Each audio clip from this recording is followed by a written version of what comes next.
ৰাভাৰ লগতে বড়ো বা অন্যান্য জাতি জনগোষ্ঠীসমূহক তাত প্ৰতিনিধিৰ কাৰণে জনসংখ্যা অনুপাতে কৰা হওক বুলি আজি সিদ্ধান্ত লোৱা হৈছে। তাৰ পিছতেই আগামী 3 নম্বৰ সিদ্ধান্ত লৈছোঁ যে আজিৰ এই আলোচনাৰ পিছত আমি যেতিয়া ইয়াত নতুন চৰকাৰ আহিব, BCCক নিখিল ৰাভা ছাত্ৰ সন্থাই আমাক আলোচনাৰ নিজলৈ মতাৰ কাৰণে আমি ধন্যবাদ দিছোঁ। আজি আমি চাৰিওটা সংগঠনৰ লগত আমি যি দ্বিপাক্ষিক আলোচনা কৰিছোঁ, এই আলোচনা সৌহাৰ্দ্যপূৰ্ণ হৈছে। আমি বিভিন্ন কাৰণত ৰাভা সংগঠনৰ লগত বড়ো সংগঠনৰ লগত সম্পৰ্ক যথেষ্ট দূৰত্বত আছিল, যাৰ কাৰণে নেকি ৰাভাৰো সমস্যা সমাধান নহয়, বড়োৰো সমস্যা সমাধান নহয়। সেইকাৰণে আমাৰ মাজত এটা যোগসূত্ৰ আজিৰ পৰাই আৰম্ভ হৈছে। আৰু গোৱালপাৰা জিলা বড়ো ফেডাৰেশ্যন কমিটিৰ লগত আমাৰ নিখিল ৰাভা ছাত্ৰ সন্থাৰ নিখিল ৰাভা মুৰব্বী শস্য দাবী কমিটিৰ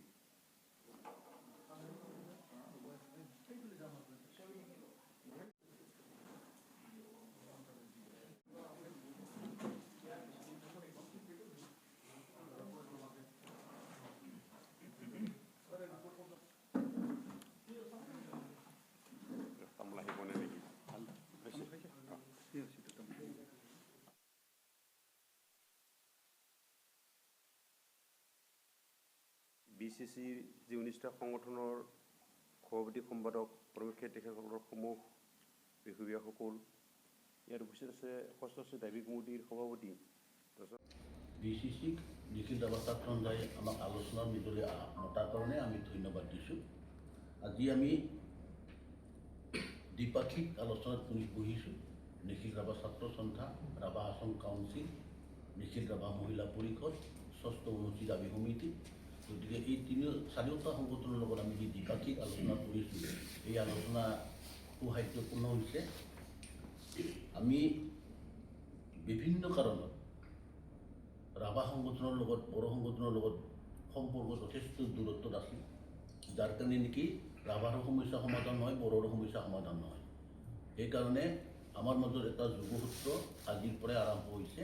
গতিকে ৰাভা সংগঠনবিলাকৰ লগত আমাৰ যি দূৰত্ব আমি আজি বিবেচনা কৰিছোঁ, আজিৰ আলোচনাই যথেষ্ট কাষ চাপাইছে আৰু এই কাষ চপাটো আৰু উদৰ ভৱিষ্যতলৈ উত্তোত থাকিব, এই আশা আমি কৰিছোঁ। লগতে আমি ভৱিষ্যতে ৰাভা সংগঠন, বড়ো সংগঠন ভৱিষ্যতে ৰাভাৰ অধিকাৰ সম্পৰ্কত, বড়োৰ অধিকাৰ সম্পৰ্কত আমি যুটীয়াভাৱে মাত মাতি আহিম, ঐক্যবদ্ধভাৱে কাম কৰিম। এই বিষয়ত আজি আমি সহমত প্ৰকাশ কৰিছোঁ। গতিকে আমি ভৱিষ্যত ঐক্য বজাই ৰাখি আমাৰ যিবিলাক অধিকাৰ ৰাভা আসামত, সেই অধিকাৰখিনি আমি কেনেকৈ সাব্যস্ত কৰিব পাৰোঁ, তাৰ বাবে আমি অগ্ৰসৰ হ'ম। নিখিল ৰাভা ছাত্ৰ সন্থাৰ ফালৰ পৰা যি উদ্যোগ আজি লৈছে, ভৱিষ্যতেও এই উদ্যোগ থাকক, সম্পৰ্কটো থাকক। আজি আমি বিশেষভাৱে 4টা বিষয়ৰ ওপৰত আমি আলোচনাত বহিছোঁ।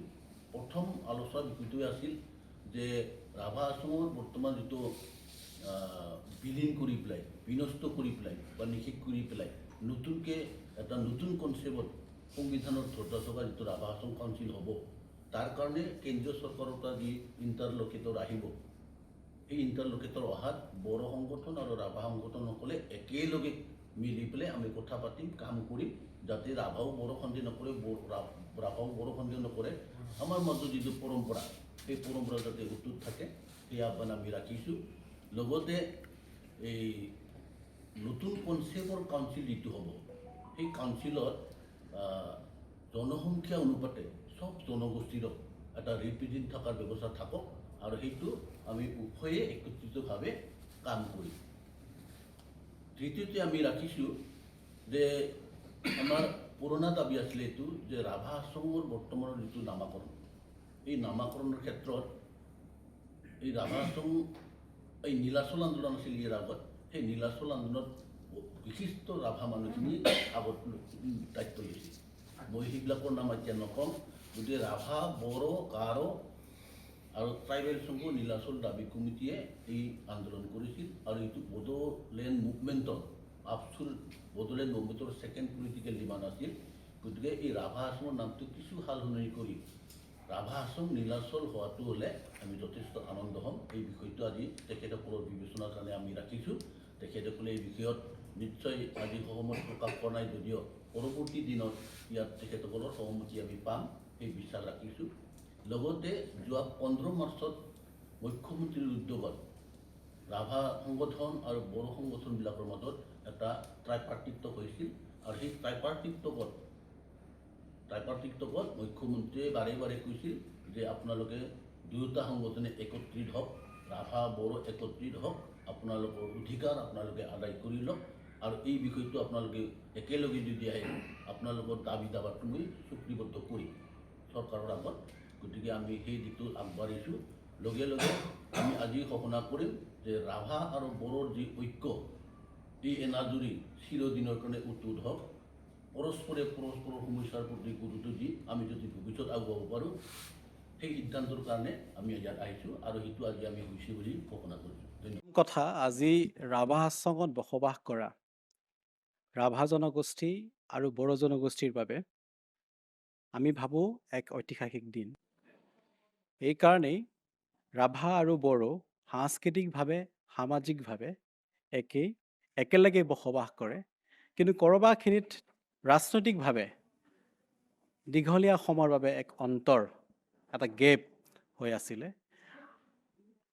বিশেষভাৱে ৰাভা হাছং সাহিত্য সাহিত্য পৰিষদখনক ভাৰতীয় সংবিধানৰ 6ষ্ঠ অনুচ্ছেদ অন্তৰ্ভুক্ত কৰাৰ যি সংগ্ৰাম, সেই সংগ্ৰামখনত বড়ো জনগোষ্ঠীয়ে কিছু তেওঁলোকৰ ক্ষোভ প্ৰকাশ কৰিছিল চৰকাৰৰ আগত। হয়তো সেইসমূহ তেওঁলোকে বিচৰা ধৰণে চৰকাৰে আশ্বাস প্ৰদান কৰিব পৰা নাছিল বা কৰা নাছিল, যাৰ কাৰণে তেওঁলোকে সংগ্ৰামখনৰ পৰা যথেষ্ট দূৰত অৱস্থান গ্ৰহণ কৰিছিল।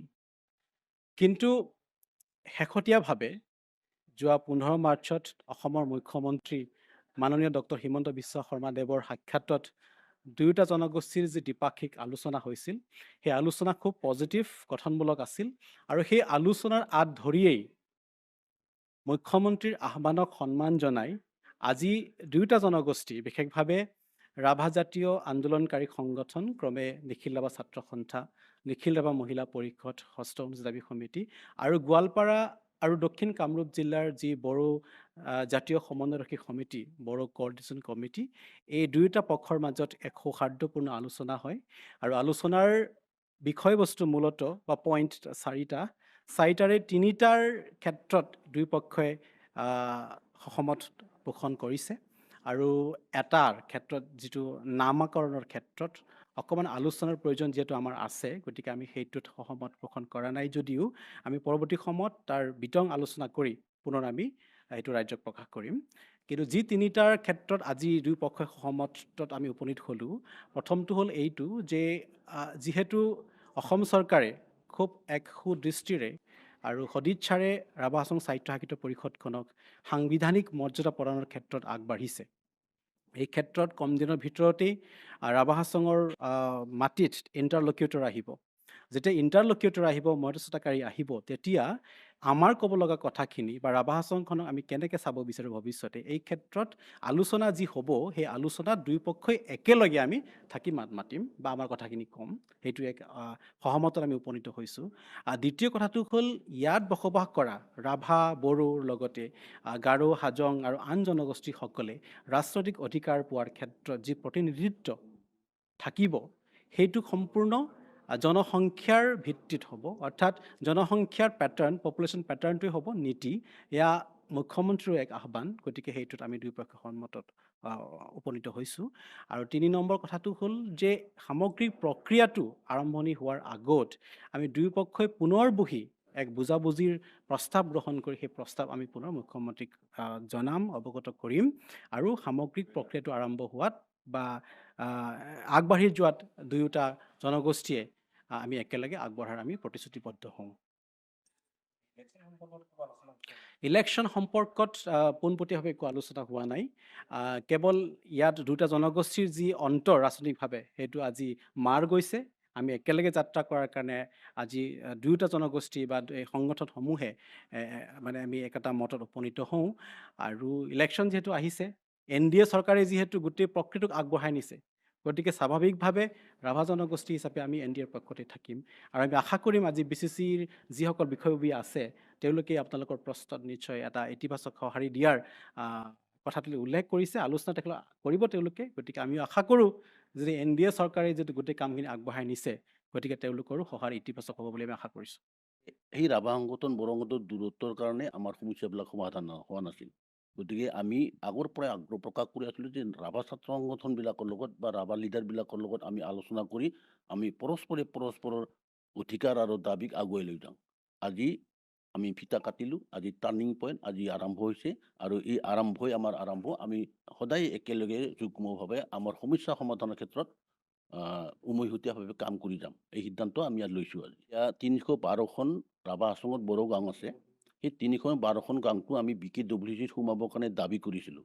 মানে অসম চৰকাৰ, কেন্দ্ৰীয় চৰকাৰ আৰু বড়ো লিডাৰসকলৰ যিটো 2027 চনৰ যিটো ত্ৰিপাৰ্টিক আলোচনাৰ মাজত একৰ্ড হৈছিল, পিচ একৰ্ড, সেই একৰ্ডৰ 5.1 ক্লজ মতে BTEDৰ বাহিৰে যিমান বড়ো গাঁও আছে BKWCত সোমাব লাগে।